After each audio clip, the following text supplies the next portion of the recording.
ṣé kò tí ì fẹ́ máa lọ sí bí ọ̀sẹ̀ méjì báyìí tí Adaratan jáde lórí Leyin TV? Àwọn èèyàn dẹ̀ wọ́n rí pé sinimá yìí dùn ó dẹ̀ ní ìtumọ̀. Bí ẹ̀yin láti máa láti wípé ìgbà wo ni apá kejì máa jáde. Ẹ máa fẹ́ kí apá kejì Adaratan tètè jáde. Like, comment àti shares yín ló máa fi hàn. Ẹ̀yin máa like, ẹ máa share kí Adaratan ẹlẹ́ẹ̀kejì kó lè tètè jáde. Bẹ́ẹ̀ ṣe ń ṣe bẹ́ẹ̀ yóò mú orí producer àti àwọn tó ṣe agbátẹrù sinimá yìí lórí Leyin TV láti lè gbé apá kejì Adaratan jáde. Àbí ibi tó tán sí yẹn lẹ́yìn lérò pé ẹ kò tán sí.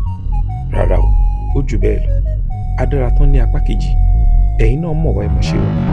Lẹ́yìn ìtàgé wípé bá a bá ti sọ nǹkan fún yín bẹ́ẹ̀ náà la ṣe máa mú wá fún yín.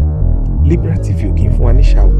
Bẹ́yìn ò bá tí ì rí Adaratan lórí Leyin TV, ẹ máa lọ síbẹ̀ báyìí kẹ́ ẹ lọ wò. Lẹ́yìn ìtàgé lórúkọ ìkànnì yìí. Bí ènìyàn bá jẹ́ ìgbà àkọ́kọ́, ẹ má gbàgbé láti subscribe. Kẹ́ ẹ dẹ̀ tẹ notification bell kẹ́ ẹ lè máa rí gbogbo content wa bó bá ṣe ń bọ̀ ọ̀gá. Títí ìgbà míì tá a tún fi pàdé, èmi àti yín a ò ní jọ ẹni tí wọ́n lọ.